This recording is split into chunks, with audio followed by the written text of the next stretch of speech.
Hello to everyone, स्वागत है आप सभी का स्वराज आईएएस में। और मैं आपका अपना क्रांति सर ले आया हूं फिर से बायोलॉजी की सीरीज। जी हाँ, तो आज के बायोलॉजी की सीरीज में क्या पढ़ाया जाएगा? तो आज के बायोलॉजी की सीरीज में हम एपिसोड को आगे बढ़ाएंगे। इससे पहले आपके पास जो एपिसोड आया है उसमें आपने देखा है कि हमने पादप ऊतक की बात की। उसके बाद के एपिसोड में हमने बात किया जंतु ऊतक। जंतु ऊतक में भी हमने कुछ प्रकार देखे, जैसे कि एपिथेलियम ऊतक या फिर उपकला ऊतक आप इसे कहते हैं। फिर दूसरा हमने याद करिए संयोजी ऊतक को हमने देखा था, कनेक्टिंग टिश्यू जिसे कहते हैं। ये सारे वीडियोस अपलोड हो चुके हैं। और अब इसी जंतु ऊतक में हम हमारे अगले एपिसोड की अगर बात करें तो आज जो आपको पढ़ाया जाएगा वो बचे हुए दो प्रकार। तो आखिरकार इस जंतु ऊतक के अंतर्गत क्या वो दो प्रकार है, उसे पहले हम स्क्रीन में पॉइंट वाइज देख लेते हैं और फिर हम इसे डिटेल कर लेंगे। जैसे कि यहाँ पर स्क्रीन में आपको दिख रहा है कि सबसे पहले हम पेशी ऊतक की बात करेंगे, जिसे आप मसल्स टिश्यू भी कहते हो इंग्लिश में। अब मसल्स टिश्यू के आपके पास तीन प्रकार दिखाई देते हैं। वो तीन प्रकार कौन कौन से हैं? तो कंकाल पेशी, चिकनी पेशी और कार्डिक पेशी। इस मसल्स टिश्यू को कंप्लीट करने के बाद जब हम इसे पूरी तरीके से समझ जाएंगे, उसके स्ट्रक्चर को समझ जाएंगे, उसके एग्जाम्पल्स को भी हम देख लेंगे, तब हम लास्ट में हम जाएंगे वो है तंत्रिका ऊतक कि आखिरकार नर्वस टिश्यू क्या है, तंत्रिका ऊतक क्या है, उसको समझेंगे। तो चलिए, why we have to just wait ourselves, starts करते हैं आज के हमारे इस लेक्चर को और शुरुआत करते हैं पेशी ऊतक से। तो पेशी ऊतक देखिए क्या दिया गया आपके पास, जिसे आप कहते हो मसल्स टिश्यू। तो मसल्स टिश्यू की अगर बात किया जाए तो पहला तो आप इसमें एक फैक्ट याद रख लेंगे, वो ये है कि इसे मसल्स फाइबर भी कहा जाता है। मसल्स फाइबर क्यों कहा जाता है? उसका कारण ये है कि जो पेशी ऊतक है या फिर मसल्स टिश्यू है वो किस तरीके से बनी हुई है, उसकी संरचना में जब हम जाते हैं तो हमें पता चलता है कि वो लंबी कोशिकाओं का बना हुआ है, जिसमें पेशी रेशा पाया जाएगा, मसल्स फाइबर पाए जाएंगे। मसल्स फाइबर क्या उसकी रिक्वायरमेंट है वो हम जानेंगे, फाइबर्स के कौन कौन से प्रकार है वो भी हम देखेंगे, और उससे क्या सहायता मिलती है इस ऊतक में वो भी हम समझेंगे। फिलहाल आपको ये जानना है कि जो पेशी ऊतक है या फिर मसल्स टिश्यू है, हम उसे मसल्स फाइबर भी कहते हैं क्योंकि जो इनकी कोशिकाएं होती लंबी होती, कैसी संरचना होती, क्या डायग्राम होता है वो हम समझेंगे। दूसरा जब हम देखते हैं तो सर आप हमें ये बताइए कि जो मसल्स टिश्यू की आप बात कर रहे हो या फिर जो आप ये पेशी ऊतक की बात कर रहे हो, सर ये किस तरीके से लाभप्रद है, कैसा ये फायदा पहुंचाता है हमारे शरीर में? अगर इसकी बात आए तो आप याद रखोगे, देखिए हमारे शरीर में किसी भी प्रकार की जो गति होती है, गति इन द सेंस मोशन की यहाँ पे बात चल रही है। आप अपने बॉडी के कुछ पार्ट्स को, जैसे कि हैंड्स को आप ले लीजिए, आप अपने पैरों को ले लीजिए, तो हाथ पैर इन सब में मांसपेशियां हैं, या आप बेहतर तरीके से जानते हो। और इसी मांसपेशियों में अगर हम बात करें तो हाथों का मूवमेंट इस तरीके से होना, पैरों का मूवमेंट होना जिसकी वजह से आप चल पाते हो। तो ये सब कैसे हो रहा है, किसकी सहायता से हो रहा है? जब आप इसमें प्रश्न चिन्ह लगाओगे तब आपके पास उत्तर एकमात्र आएगा, वो है मसल्स टिश्यू या फिर पेशी ऊतक। तो इस पेशी ऊतक का सबसे एक बेहतर एग्जाम्पल क्या है? वो है हाथ और पैर का चलना, उसमें गति देना। क्लियर हुआ? तो ये इसका एग्जाम्पल है। परंतु अब आप ये देखिए कि जो मसल्स टिश्यू है, जिसमें आप हाथ के मूवमेंट की बात कर रहे हैं, आप पैरों के मूवमेंट की बात कर रहे हो, जिसकी वजह से आप चल रहे हो, तो ये आप पर डिपेंड करता है, आप पर। जब आप चाहोगे ना तब आपके हाथ में मूवमेंट होगा भाई, जब आप चाहोगे तब आप चलोगे। इसका मतलब क्या? ये पूर्णतः डिपेंड करता है आपके ऊपर। और अगर ये पूर्णतः आप पर डिपेंड करता है मतलब कि ये क्या है? ऐच्छिक है। और क्योंकि ये ऐच्छिक है, it's all depends on you. Whenever you want to walk, आपके पैर चलने लगेंगे। Whenever you want to have a movement in your hands, आपके हाथ में गति होगी। इसलिए ये ऐच्छिक है। और क्योंकि ये ऐच्छिक है इसलिए इसी मसल्स टिश्यू को या पेशी ऊतक का एक और नाम आप देखते हो, वो है ऐच्छिक पेशी। ये भी आप याद रखेंगे। अंग्रेजी में आप उसे कह देते हो वॉलेंटरी मसल्स। ये एक और अन्य नाम आपके पास दिखाई दिया। साथ ही अब बात ये उठती है कि सर ये जो पेशी ऊतक है जिससे की वजह से मोशन या गति आ रहा है, तो उसका कारण क्या है? तो यहां पर फिर एक प्रोटीन का नाम आएगा जिसको आप बोलोगे कॉन्ट्रैक्टाइल प्रोटीन। क्या कहा जा रहा है? Contractile protein. तो ये कॉन्ट्रैक्टाइल जो प्रोटीन है उसी की वजह से इसमें गति आ रही। कैसी गति आ रही है भाई? ये संकुचित हो रहा है, विस्तार हो रहा है, संकुचित हो रहा है, विस्तार हो रहा है, और इसी को हिंदी में कहा जाता है सिकुड़ने वाला प्रोटीन की वजह से ऐसी गति आती है। तो ये कुछ तथ्य क्या क्या बताया गया? लंबी कोशिकाएं होती है जिसे मसल फाइबर भी कहा जा रहा है। फाइबर क्या है? जैसे कि हम लचीलापन देना चाहते हैं शरीर में, हम इलास्टिसिटी बढ़ाना चाहते हैं, तो ये सब फाइबर के ही चलते हो पाएगा। दूसरा हमने देखा सिकुड़ने वाले प्रोटीन की वजह से संकुचन हो रहा है, विस्तार हो रहा है। फिर हमने देखा ये पूर्णतः हम पर निर्भर, इसलिए हमने इसे ऐच्छिक पेशी भी कह दिया। उदाहरण के तौर पर हाथ और पैरों का मूवमेंट या गति। ये तो तथ्य थे, एक सामान्य तथ्य पेशी ऊतक से संबंधित। कुछ और तथ्यों की हम बात करते हैं, और वो तथ्य कुछ और नहीं बल्कि ये जो आपके पेशी ऊतक है ना, आप उनके प्रकारों को आपको जानना होगा। कितने प्रकार होते हैं, क्या क्या उसमें तथ्य है। तो सबसे पहला जो प्रकार आप याद रखोगे वो है कंकाल पेशी। अब कंकाल पेशी की बात चल रही है। देखिए कंकाल means in English you can call it as what? Skeleton, skeletal tissue की बात चल रही। कंकाल जो मानव का ढांचा होता है ना, हड्डियों की, मैं सिर्फ हड्डियों की यहाँ पे बात कर रहा हूं, किसी प्रकार की उसमें मांसपेशियां नहीं रहेगी, त्वचा नहीं रहेगा, केवल हड्डियों का ढांचा, वही है कंकाल पेशी। उसका उदाहरण या स्केलेटल टिश्यू उदाहरण हुआ किसका? पेशी ऊतक का। अब कंकाल पेशी की अगर हम बात कर रहे हैं तो इससे संबंधित आपको यह जानना होगा कि आप जानते हो अगर आपके अपने शरीर से मांसपेशियां पूरी हटा दी जाए, मांसपेशियां हट गई, त्वचा हट गई, तो बचा क्या? केवल कंकाल। परंतु कंकाल में जैसे कि हाथ के हो गए, पैर के हो गए, उंगलियों के हो गए, ये सभी हड्डियां आपस में जुड़ी हुई है, और जुड़ी होने के कारण इनमें अपनी गति होती है, संकुचन होगा और विस्तार होगा। तो वो किसकी मदद से होगा? तो वो होगा कंकाल पेशी की मदद से, जिससे कि अधिकतर जो हड्डियां हैं वो पूरी जुड़ी हुई है, और यह शारीरिक गति में सहायता प्रदान करता है। परंतु यदि आप इसके स्ट्रक्चर को अगर आप देखते हो तो उससे भी संबंधित आपके पास कई ऐसे प्रश्न उठ जाते हैं। यहां देखो, पहला तो आप इसकी संरचना को समझिए कि इसकी संरचना कैसी है। तो इसकी संरचना है बेलन आकार की। ये देखिए यहाँ पे बेलन आकार मैंने बना दिया। कोशिकाएं कैसी है? लंबी है। अब अगर कोशिकाएं लंबी है तो जाहिर सी बात है ये कोशिका है, ये सेल है, तो इसमें क्या होना चाहिए? इसका अपना न्यूक्लियस या फिर इसका अपना केंद्रक होना चाहिए। तो हाँ, इसका अपना केंद्रक भी होगा। तो केंद्रक के लिए आप यहाँ पे इस तरीके से, ये इसका केंद्रक हो गया, ये यहाँ पे केंद्रक आ गया। यहाँ देखिए ये है इसका केंद्रक, एक केंद्रक यहां बना दिया गया, ये भी एक केंद्रक रख दिया गया, ये केंद्रक हो गया, ये एक केंद्रक हो गया। इसका मतलब यहां से आपके पास एक निष्कर्ष निकलता है कि कंकाल पेशी की संरचना देखा जाए तो बेलन आकार का है, बेलन आकार, लंबी कोशिका है, और साथ ही साथ आपने देखा कि यहां पर एक से अधिक न्यूक्लियस पाए जा रहे, इसलिए आप इसे बहुनाभिकीय टिश्यू भी कहते हैं।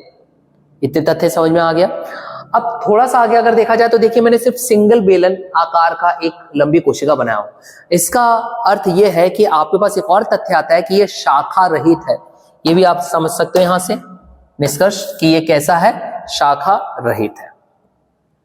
ठीक, अब देखिए यहां पर अगर आप इसे ध्यान से देखोगे, वैसे तो आपके नेकेड आइज से नहीं दिखेगा until unless if you are not using the microscope.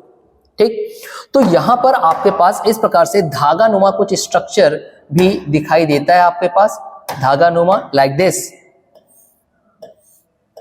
ये डार्क, फिर लाइट, मतलब गाढ़ा रहेगा, और फिर फीका रहेगा धागा लाइक दिस, फिर गाढ़ा, और फिर ये फीका। तो ये जो धागे आपके पास दिखाई दे रहे हैं एक रेशे टाइप के आपके पास दिखाई दे रहे हैं, इसलिए इस कंकाल पेशी का अन्य नाम भी आपके पास आता है, वो भी आपको याद रखना है, वह रेखित पेशी। क्यों? क्योंकि इसमें हल्के और गहरे रंगों के रेखाएं या धारियां आपको दिखाई देती है। अब यहां समझिए कंकाल पेशी की बात चल रही है। कंकाल पेशी क्या कर रहा है? हड्डियों को जोड़ करके रख रहा है और शारीरिक गति प्रदान करने में सहायता दे रहा है। तो शारीरिक गति प्रदान करने के लिए भाई इसमें अपना स्वयं की एनर्जी भी तो होनी चाहिए। अब अगर इसमें एनर्जी की आवश्यकता है तो प्रोटीन चाहिए, और प्रोटीन चाहिए तो आपने पहले ही बता दिया कि यह कोशिका है, एक लंबी कोशिका है। तो कोशिका में आप जानते हो कि आपको मिलेगा क्या? माइटोकॉन्ड्रिया। और माइटोकॉन्ड्रिया वहां पर एटीपी का फॉर्मेशन करता है। किसका? एटीपी, एडिनोट्राइफॉस्फेट, और एडिनोट्राइफॉस्फेट के ही जरिए यहां पर ऊर्जा प्राप्त होगी, जिसकी वजह से ये गति प्रदान करता है। क्लियर हो गए सारी फैक्ट? तो ये था कंकाल पेशी से संबंधित। अब इसके कुछ एक और टाइप में हम चलते हैं। कंकाल पेशी से थोड़ा सा अगर हम आगे बढ़ते हैं तो हमारे पास दूसरा इसका प्रकार दिखाई देता है, वह है चिकनी पेशी, जिसे आप इंग्लिश में स्मूथ मसल कहोगे, स्मूथ मसल। तो ये एक्चुअल में मसल्स टिश्यू जो है, पेशी ऊतक है, उसके प्रकार है। तो दूसरा प्रकार क्या दिखाई दे रहा है? चिकनी पेशी। अब चिकनी पेशी की अगर बात किया जाए तो सबसे पहले हम इसके स्ट्रक्चर को देखते हैं। इसका स्ट्रक्चर कुछ आपको इस तरीके से दिखाई देगा। सिरे में ये काफी नोकीला रहेगा। कुछ और आप इस तरीके से ऐसा यहाँ पे बना सकते हैं। ये देखिए लाइक दिस, इस तरीके से ऐसे आपके पास इसकी संरचना होती है। तो सबसे पहला पॉइंट क्या हुआ? ये कोशिकाएं लंबी होती है, ठीक वैसे ही जैसे कि अभी आपने कंकाल पेशी की बात की। हाँ भाई, लंबी तो आपको दिखाई दे रही है। दूसरा हमने देखा इसके जो एंड पॉइंट्स हैं वो नोकीले हैं, और नोकीले होने के कारण यहाँ पे जो अब आपको संरचना मिल रही है इसे कहा जाता है स्पिंडल शेप। ये भी आप याद रखोगे। कैसा है ये? स्पिंडल शेप है। परंतु थोड़ा सा अंतर है। इससे पहले कंकाल पेशी आपने देखा था, वहां पे बहुत सारे न्यूक्लियस बना दिए गए थे, परंतु यहाँ पे सिर्फ एक न्यूक्लियस है, सिंगल न्यूक्लियस, या फिर इनकी जो अपनी नाभिकीय की यहाँ पे बात चल रही है वो कैसा है? एक न्यूक्लियस है। और क्योंकि इसमें एक न्यूक्लियस है या केंद्रक है, इसलिए इसका अन्य नाम आपके पास दिखाई देगा एक केंद्रिकीय, क्योंकि एक ही आपके यहाँ पर केंद्रक दिखाई दिया। ये भी एक पॉइंट आ गया। अब यहां पर देखिए, यहां पर किसी भी प्रकार से आपको रेशे दिखाई नहीं दे रहे, धारी यहां पे दिखाई नहीं दे रही है। अगर धारियां दिखाई देती गाढ़े और हल्के रंग की तो आप उसको रेखीय पेशी कहते हो, परंतु यहां पर तो ऐसा कुछ दिखाई नहीं दे रहा है। इस वजह से इस पेशी का अन्य नाम आपको दिखाई देता है अरेखित पेशी। ये भी आप याद रखोगे। क्या दिखाई देता है? अरेखित पेशी। अब आपके पास प्रश्न उठता है कि सर ये जो अरेखित पेशी है वो हमें कहां मिल सकता है, और ये ऐच्छिक है कि अनैच्छिक है? तो इसके जब हम उदाहरण की बात करेंगे तो उससे आपको क्लियरली पता चल जाएगा कि ये वॉलंटरीली है या इनवॉलंटरीली है। तो सबसे पहले इसका उदाहरण सबसे बेस्ट आपको पता चलना चाहिए वह आहार नली। भाई आहार नली मतलब आपने भोजन प्राप्त किया, भोजन प्राप्त करने के बाद जो भोजन जो है पाचन तंत्र के अंतर्गत पूरी तरीके से मुख से शुरुआत होकर के उत्सर्जन होगा बाहर की ओर बॉडी से, तो वो आप पर निर्भर नहीं करता। आपने भोजन तो कर लिया, परंतु अब आपके पाचन तंत्र की जो अलग अलग अंग है वो अपना अपना कार्य करेंगे। भोजन से जरूरत के जो पौष्टिक चीजों को उन्हें अवशोषित करना है ताकि आपको ऊर्जा प्राप्त हो सके, उसे अवशोषित कर लिया जाएगा। बाकी जो वेस्ट प्रोडक्ट है बाहर निकाले जाता है। Means it's all going to be involuntarily, मतलब कि ये आप पर निर्भर नहीं करता, ये अनैच्छिक है। ये कैसा है? अनैच्छिक। तो आपके पास एक और अन्य नाम इस चिकनी पेशी कहा जाता है कि ये कैसा पेशी है? अनऐच्छिक, इनवॉलंटरीली, जिस पर आपका कंट्रोल नहीं है। उदाहरण के तौर पे आहार नली में भोजन का प्रवाह। ऐसा ही आपके पास एक और उदाहरण आएगा, वह है रक्त नली का।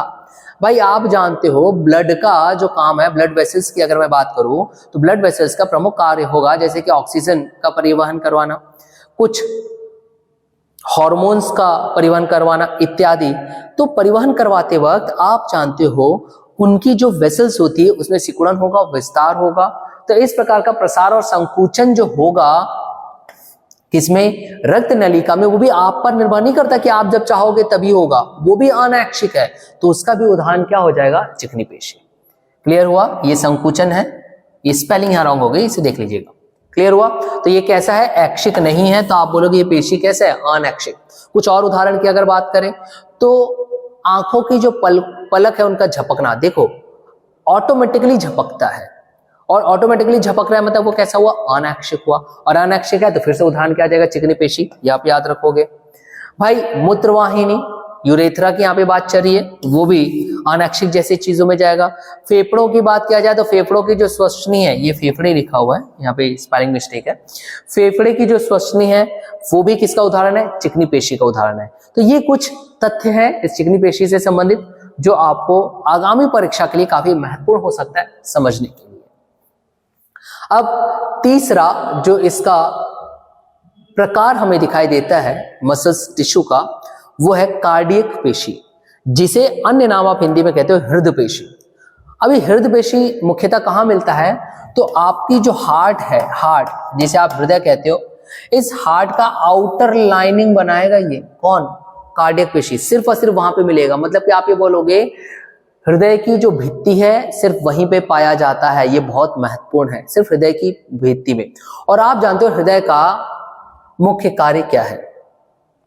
हृदय के मुख्य कार्य की अगर बात किया जाए तो ये ब्लड सर्कुलेशन में मदद करेगा, और ब्लड सर्कुलेशन में अगर यहाँ पे मदद कर रहा है हृदय की पेशियां, तो आप इसे समझिएगा कि इसका जो कॉन्ट्रैक्शन मतलब कि संकुचन होना और विस्तार होना, यह भी आप पर निर्भर नहीं करता, ये अनैच्छिक है, ये जीवन पर्यंत होता रहेगा। यहां से ऑक्सीजन का या गैसों का परिसंचलन चल रहा है, सर्कुलेशन यहां पर हो रहा है। तो ये जो संकुचन और प्रसार हो रहा है किसका, हृदय की पेशियों का, तो आप ये याद रखोगे ये अनैच्छिक है, इस वजह से ये किसके अंतर्गत आएगा, अनैच्छिक पेशी में आएगा। परंतु जब आप इसकी संरचना में जाते हो इसकी कोशिकाओं की, तो इसकी कोशिकाओं की संरचना ठीक वैसे ही है जैसे कंकाल पेशी की है, परंतु थोड़ा सा अंतर ये हो जाएगा कि कंकाल पेशी में आपने इस तरीके का ये तो बना दिया था मगर उसमें कोई शाखाएं नहीं दिए थे। अब यहाँ पर इस तरीके से शाखाएं भी कुछ आ जाएंगी लाइक दिस, ये शाखाएं भी यहाँ पर आपके पास दिखाई देगी, और ये फिर आपको इस तरीके से कोशिका बनती दिखाई देती है। मतलब कि इसमें शाखाएं होगी, इसमें ब्रांचेस होगी हृदय की पेशी में। परंतु आकार कैसा है, तो बेलन आकार है, शाखाओं वाली, हाँ शाखाएं वाली है। अब थोड़ा सा डिफरेंस ये है कि जब हमने चिकनी पेशी की बात की थी तो वहां पे सिंगल न्यूक्लियस था, एक केंद्रक था, एक केंद्रकीय। परंतु जब हम बात करते कंकाल पेशी की तो बहुनाभिकीय थे, बहुत से वहां पे केंद्रक दिखाई दे रहे थे। तो ये दोनों का कॉम्बिनेशन है। हमने एक आकार ले लिया बेलन आकार, किसका, तो कंकाल पेशी का। परंतु कंकाल पेशी में कैसा था, शाखाएं नहीं थी, हमने शाखाएं बना दिया। दूसरा हमने देखा कि कंकाल पेशी के जो बेलन आकार की लंबी कोशिका थी उसमें बहुनाभिकीय थे, बहुत से न्यूक्लियस या केंद्रक थे। परंतु जब हमने चिकनी पेशी की बात किया था तो उसमें सिंगल पेशी, सिंगल न्यूक्लियस था। तो हाँ, अब यहाँ पर आप सिंगल न्यूक्लियस बनाओगे, एक कोशिकीय रहेगा लाइक दिस, सिंगल कोशिकीय की आप यहाँ पर बात करोगे, सिंगल कोशिकीय की बात करोगे, ये थोड़ा डिफरेंस हुआ। अब एक और यहाँ पे एक डिफरेंस दिखाई देता है। जब हमने कंकाल पेशी की हमने बात किए थे तो याद करिए, कंकाल पेशी में आपको दिखाई दे रहा था कि वहां पे धागे थे, धारियां थी, एक गाढ़े रंग की, एक हल्के रंग की। परंतु चिकनी पेशी में ऐसा कुछ दिखाई नहीं दे रहा था। तो हाँ, यहां पर भी ऐसे ही होगा। यहां पर अब आपके पास जो धागे रहेंगे वो बिल्कुल ना के बराबर मान करके ही चलेंगे, आप बिल्कुल हल्के रंग के रहेंगे लाइक दिस, ऐसा एकदम हल्का मामूली, जैसे कि चिकनी पेशी में आपको दिखाई नहीं दे रहा था, उसी प्रकार से। क्लियर हो गया। अगर आपसे पूछ रहे कि कहां पाया जाएगा, तो ये सिर्फ और सिर्फ हृदय की भित्ति में ही, वॉल ऑफ द हार्ट पे दिखाई देता है। क्लियर हुआ। और ये कैसा है, एक केंद्र की, ये क्लियर हो गया आपके पास। पेशी में हल्के रंग की धारियां पाई जाती है। ये सारे के सारे जो विशेषताएं हैं वो कार्डियक या हृदय पेशी में पाया जाता है। अब हम चलते हैं हमारे अगले पेशी, अगले ऊतक की ओर, जो कि जंतु ऊतक के अंतर्गत ही आएगा। उस जंतु ऊतक में लास्ट है हमारा तंत्रिका ऊतक। अब देखिए, तंत्रिका ऊतक को जानने से पूर्व यहां पर हम बात करेंगे कुछ उदाहरण की। उससे पहले मैं यहां पर एक स्ट्रक्चर बना रहा हूं, उसे आप देखें। जैसे कि ये आपका एक स्ट्रक्चर हो गया,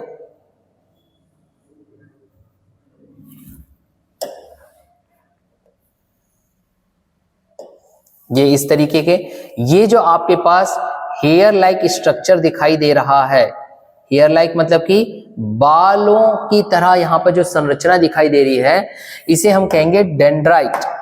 ये जो है ये कहलाता है डेंड्राइट, बाल नुमा स्ट्रक्चर, ये डेंड्राइट कहलाता है। और ये जो ये पूरा का पूरा एक कोशिका है, इस कोशिका है तो जाहिर सी बात है इस कोशिका का अपना क्या होगा, केंद्रक होगा, न्यूक्लियस। और क्योंकि ये कोशिका है तो इसका अपना क्या दिखाई देगा, साइटोप्लाज्म, जिसे आप कहते हो कोशिका द्रव्य। तो आप ये कोशिका द्रव्य यहां कर दीजिए, ये येलो येलो जो है ये इसकी कोशिका द्रव्य है, ये देखिए ये हो गया इसका कोशिका द्रव्य। अब इसे क्या कहा गया, डेंड्राइट कहा गया। एक और यहां पर एक स्ट्रक्चर आपके पास दिखाई देगा जो खुद में एक लंबी सी हेयर लाइक स्ट्रक्चर रहेगा, like this, hair like structure like this, ये ऐसा, और ये बाद में ऐसा जाकर के डिफरेंट अंगों में जुड़ जाएगा। मतलब यहां जहां जुड़ेगा वो रहेगा ऑर्गन या फिर लक्षित अंग जो रहेगा जहां तक उसको मैसेज पहुंचाना है। और ये जो लंबा सा आपके पास दिखाई दे रहा है एक बालन नुमा स्ट्रक्चर, तो इसका नाम रहता है एक्सॉन। एक्सॉन नाम आप याद रखोगे, जैसे कि ऊपर क्या बता गया, डेंड्राइट। और ये पूरा का पूरा क्या है, कोशिका है। इस कोशिका के अंतर्गत इसकी अपनी आपको सिंगल न्यूक्लियस भी दिखाई दिया। अब बात उठती है कि सर ये जो आपने तंत्रिका ऊतक का के अंतर्गत ये जो डायग्राम बनाया ये क्या है। तो पहला चीज तो आप याद रखेंगे, जब हम तंत्रिका ऊतक की बात कर रहे हैं तो ये बना होगा किसी ना किसी कोशिका से, क्योंकि कोशिकाओं से ही ऊतक का निर्माण होता है।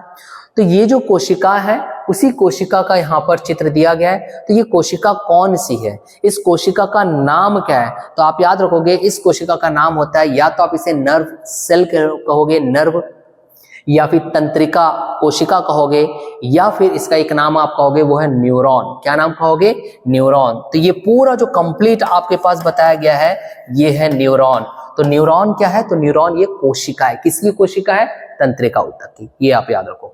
अब यहां पर देखिए ये जो स्ट्रक्चर आपको, संरचना आपको बनाई गई है, ये येलो येलो ये है, जैसे कि मैंने बताया साइटोप्लाज्म या फिर कोशिका द्रव्य। और इस कोशिका द्रव्य से निकले हुए ये हेयर लाइक स्ट्रक्चर जो बालनुमा स्ट्रक्चर है जिसका नाम मैंने डेंड्राइट किया, इसका प्रमुख कार्य होता है संदेश भेजना या फिर कम्युनिकेट करना दूसरे न्यूरॉन के साथ। क्यों ऐसा, क्योंकि तंत्रिका ऊतक का कार्य ही ये है कि अगर आपकी बॉडी किसी चीज को टच कर ले, सपोज कुछ गर्म चीज था, उस गर्म चीज को आपने टच कर लिया, तो आपको यहाँ पर क्या लगेगा, हॉटनेस फील होगा, चटका लगेगा गर्म की वजह से। तो उसका संदेश तुरंत आपके मस्तिष्क में जाना चाहिए, ताकि जब मस्तिष्क में संदेश जाएगा तो आप उस हाथ को तुरंत वहां से हटा दोगे। आफ्टर फीलिंग द हॉटनेस, वो सेंसेशन का संदेश आप तक जाना चाहिए। तो वो संदेश भेजने का जो कार्य करता है वो तंत्रिका ऊतक ही करता है। कहां पर, मस्तिष्क में। जैसे उदाहरण के तौर पर अगर आप किसी ठंडी चीज को पकड़ लिए, बर्फ को पकड़ लिए, तो वो ठंडा है कैसे एहसास हुआ, कोई तो मैसेज भेजेगा। तो ये मैसेज भेजने का कार्य ही तंत्रिका ऊतक करता है। और ये तंत्रिका ऊतक कर रहा है किसके माध्यम से, तो अपने कोशिकाओं के माध्यम से। उन कोशिकाओं का नाम क्या, या तो आप न्यूरॉन बोल दीजिए या फिर आप उसे कह दोगे तंत्रिका कोशिका। ठीक है, अब ये तंत्रिका कोशिका किसके माध्यम से संदेश भेजता है, तो एक न्यूरॉन से दूसरे न्यूरॉन दूसरी कोशिका में भेजने के लिए यहाँ पे हेयर लाइक स्ट्रक्चर है, बाल नुमा यहाँ पे संरचना दिखाई दे रही है वो डेंड्राइट। परंतु जो अंगों तक अगर भेजना है डायरेक्ट, तो उसके लिए जो लंबी सी यहाँ पर आपका संरचना दिखाई दे रही है एक्सॉन, तो ये लक्षित ऑर्गन या फिर अंगों तक संदेश भेज देता है, ये आप याद रखोगे। अब बात उठती है कि सर ये जो तंत्रिका ऊतक है वो हमें कहां पर पाया जाएगा, तो कहां पर पाया जाएगा, तो उसके लिए आप याद रखोगे मस्तिष्क में, ब्रेन में, स्पाइनल कॉर्ड मतलब मेरू रज्जु में पाया जाएगा, और पेरिफेरल जो नर्व्स है वहां पे पाया जाएगा, मतलब कि तंत्रिकाएं। यहां सभी में आपको तंत्रिका ऊतक पाई जाती है।